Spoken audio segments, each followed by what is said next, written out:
Comme son nom l'indique, des négociations qui concernent non seulement les salaires, mais les questions aussi de parité homme-femme, d'indemnité kilométrique, sont réglées via cette négociation, encore une fois rendue obligatoire par le législateur. Elle concerne l'ensemble des salariés de l'entreprise Air France. Les NAO 2011, c'est un vœu clairement exprimé par la direction, se dérouleront à l'issue des élections professionnelles. L'entreprise, visiblement, elle a eu peur de la surenchère électorale avant les élections, et c'est bien pour ça qu'on va négocier les salaires dans la deuxième quinzaine du mois de mars, et pas avant, comme l'aurait souhaité la CGT. La revendication première de la CGT Air France, c'est déjà, avant de parler de 2011, de solder l'année 2010. Pour nous, le compte n'est pas bon, il manque de l'argent, nous entendons bien forcer la direction à s'asseoir autour d'une table pour reconnaître qu'entre le peu qu'elle a donné en 2010 et les chiffres de l'inflation via l'INSEE, il y a un gros pourcent de décalage. Il faut augmenter les salaires. Le minimum des augmentations que nous attendons, je dis bien le minimum, c'est le maintien du niveau de vie des salariés Air France. Je voudrais quand même rappeler que pour les salariés, l'année 2010 est loin d'avoir été un long fleuve tranquille. Nous avons connu le PDV, plan de départ volontaire, 1800 salariés sont quand même sortis des effectifs.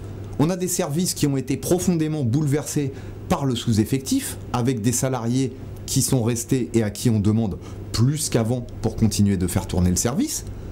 Nous avons connu aussi tout récemment des intempéries exceptionnelles à la fin du mois de décembre qui ont mobilisé les salariés de manière très importante. Qu'est-ce qui s'est passé? Là où l'entreprise a eu besoin des salariés, les salariés ont répondu présent, ont réussi à assurer une qualité de service dans des conditions extrêmement difficiles. Et tout ça, nous, on estime que l'entreprise doit le reconnaître. Pour finir, nous demandons ce qui a été appliqué au directeur général de l'entreprise qui, lui, a vu sa rémunération augmenter. Ce qui est bon pour le haut doit nécessairement l'être pour le bas. Donc nous, on va suivre l'exemple que nous a donné notre directeur général. Nous demandons des augmentations de salaire conséquentes qui tiennent compte de la conjoncture économique, mais aussi de l'implication et du professionnalisme des salariés Air France.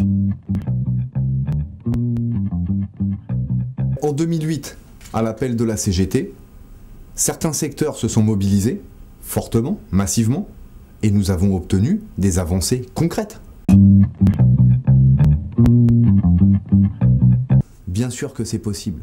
L'histoire de tout temps nous a démontré que des salariés unis étaient capables de décrocher des revendications jugées alors inaccessibles. Ce qu'on vous propose, c'est de vous unir derrière un syndicat, certes non parfait, mais motivé et sincère. Ensemble, nous pouvons faire de grandes choses. Ensemble, nous pouvons garantir notre avenir au sein de la société Air France.